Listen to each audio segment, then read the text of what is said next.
And next is the traditional theory of purchasing power parity, or PPP. One of the most powerful theories of the Western exchange rate theory. That is the product of paper currency standard system. Its birth retrospect to the 16th century, but it matures after the World War One.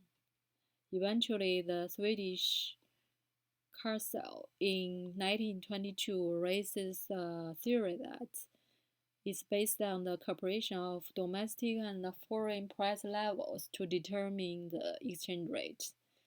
In addition, a new equilibrium exchange rate based on primary equilibrium exchange rates and can be arrived at by comparison two countries' inflation rates. It emphasizes the current account, that is, the goods, labor, service, and trade flows, deterministic impact on the exchange rate, and relates price of goods, labor, service to exchange rate. Its basic idea is the value of currency origins at its purchasing power, and the exchange rate of different currencies depend on their purchasing power ratios. That is, the exchange rate is directly related with the price levels in the countries. The basis for the PPP is the law of one price. Assume the existence of a type of homogeneous good in different regions that can be freely traded, and its cross-border mobility cannot be barred. Continuous arbitrage eventually eliminates price difference. In the open economy under complete competition, without a consideration of transportation costs and trade barriers, the homogeneous goods transaction costs are the same in different countries in the unit of same currency. That is, follows the law of one price. It can be have two different types series. And the first is the absolute PPP. Assume that the generalized law of one price to all goods. The law requires assumption on zero, no transaction cost, and the goods service take equal weight in the price indicator. And the exchange rate is the ratio of the purchasing power and currencies on all goods in their countries. So the country's price level determine the purchasing power of a currency and therefore the value of a currency, and eventually it determines the basis of the exchange.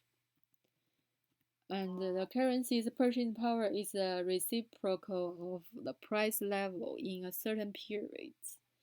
The purchasing power is the ratio of the price levels. It's denoted by this E is equal to the PTA or PTB. That is in the period T and in the country A, or the price level in the period T in the country B.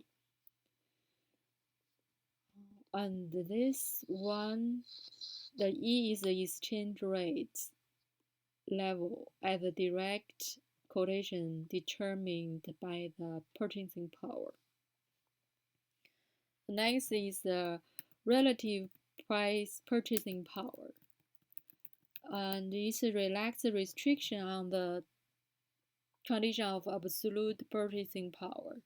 It relates exchange rate fluctuation to the price fluctuation. That is denoted in this first equation, the ET equal to ET0. E0 and the PT, and this equation is the first one is ET is the exchange rate in T period T, and equal to the exchange rate in base period E0, and the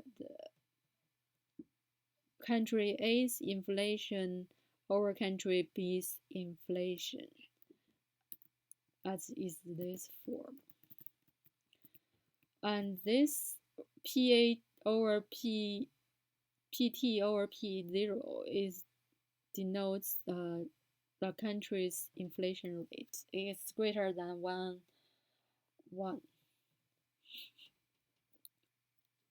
And the P0 are the price levels in the base period in countries.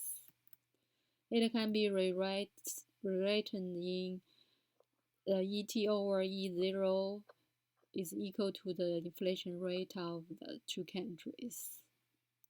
And if we take the logarithm of the first expression, it can be written in this way. The percentage change in exchange rates is equal to the percentage change in the inflation in country A minus percentage change in inflation rate in country B. Overall, the conclusion is from this basic period to expected period, the exchange rate difference can be expressed by the difference of inflation rates. The domestic inflation rate increases and domestic currency depreciates. And since the currency have their intrinsic value, there are relations between currency's purchasing power and the inflation rate, interest rate, and exchange rates. The high inflation rate can be offset by high interest rate, and high interest rate can be offset by disadvantage in the exchange rate difference. Overall, the assessment of the relative purchasing power is more applicable than absolute purchasing power, in that it relates intrinsic value to the external value of the currency. The inflation rate is easy to obtain, which makes the relative purchasing power easier to calculate and widely tested empirically.